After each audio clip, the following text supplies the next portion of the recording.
Or sans la foi, nul ne peut être agréable à Dieu. Hébreux chapitre 11 verset 6 partie A. Que signifie être agréable à Dieu? De quelle foi s'agit-il? Être agréable à Dieu ne signifie pas avoir les valeurs morales, de grands diplômes, une notoriété hors du commun, réussir sa vie du point de vue humain, c'est-à-dire bien fréquenter, finir ses études, avoir un bon boulot, se marier, avoir des enfants et vivre le reste de sa vie dans l'opulence matérielle et financière. Toutes ces choses sont très bien. C'est même ce qu'il faut avoir. C'est même la raison pour laquelle Dieu nous a créés. Pour s'occuper de ces choses. Il a créé ces choses les 5 premiers jours. Et le 6e jour, il a créé l'homme afin que ce dernier puisse en prendre soin. Donc ces choses, il faut les avoir. Ce n'est pas satanique d'en désirer. De les rechercher même. Mais ce n'est pas la possession de ces choses qui nous qualifie d'agréable à Dieu. Être agréable à Dieu signifie, lui plaire. Et on ne peut plaire à quelqu'un que lorsqu'on fait sa volonté. Ce qui lui plaît. Ce qui fait sa joie. Exemple. Quand est-ce qu'il y a de la joie au ciel? Quand un pécheur se repent. En d'autres termes, tu es agréable à Dieu quand tu te disposes à être un instrument entre ses mains, afin qu'au travers de toi, il puisse accomplir sa volonté sur la terre. La Bible cite les hommes qui ont été agréables à Dieu.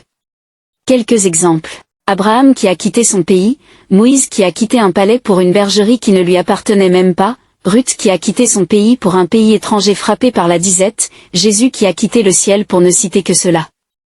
Ils ont tout quitté ceci dans le but d'accomplir non pas leur propre volonté, mais celle de Dieu lui-même. Celle que Dieu avait prévue d'avance pour leur vie. Jacob était encore dans le ventre de sa mère quand Dieu a dit à sa mère que c'est de lui que devait venir le Messie. Genèse chapitre 25 versets 21 à 23.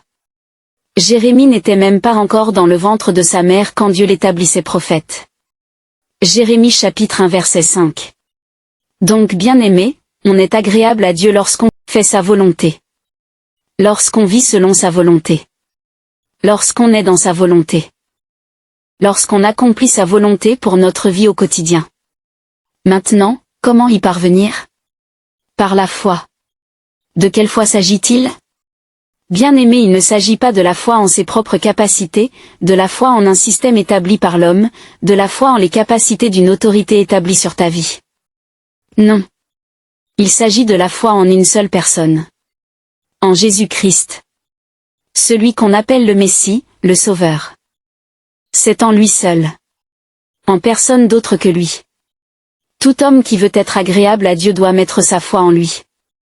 Jean chapitre 14 verset 6, chapitre 15 verset 5. Même les héros de l'Ancien Testament, c'est en lui qu'ils ont mis leur foi.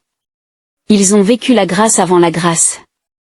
Tout comme Enoch et Élie ont vécu l'enlèvement alors que nous-mêmes l'attendons encore. Hébreux 11 tout le chapitre. Pourquoi seulement en lui? Parce que c'est lui seul qui a rendu possible la venue du Saint-Esprit, le plus grand monsieur en toi, qui te donne la capacité d'être agréable à Dieu. C'est lui qui, par sa mort et sa résurrection, a brisé les 7 sceaux. Apocalypse chapitre 5 versets 1 à 15.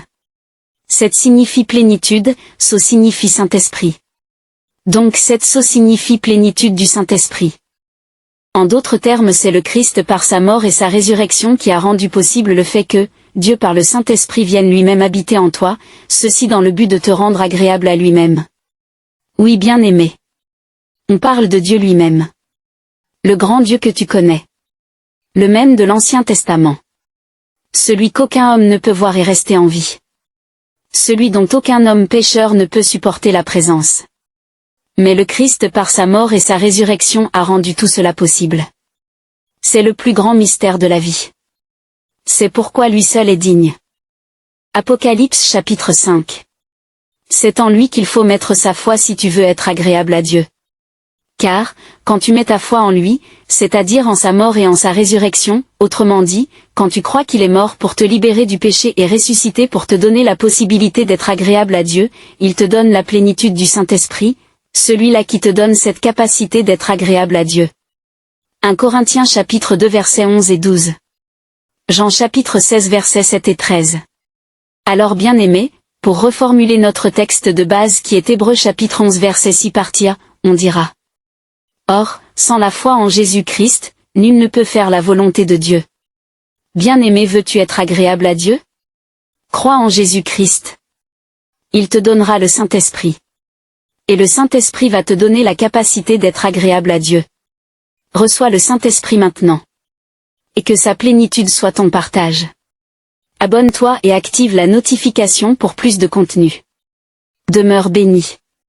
Amen.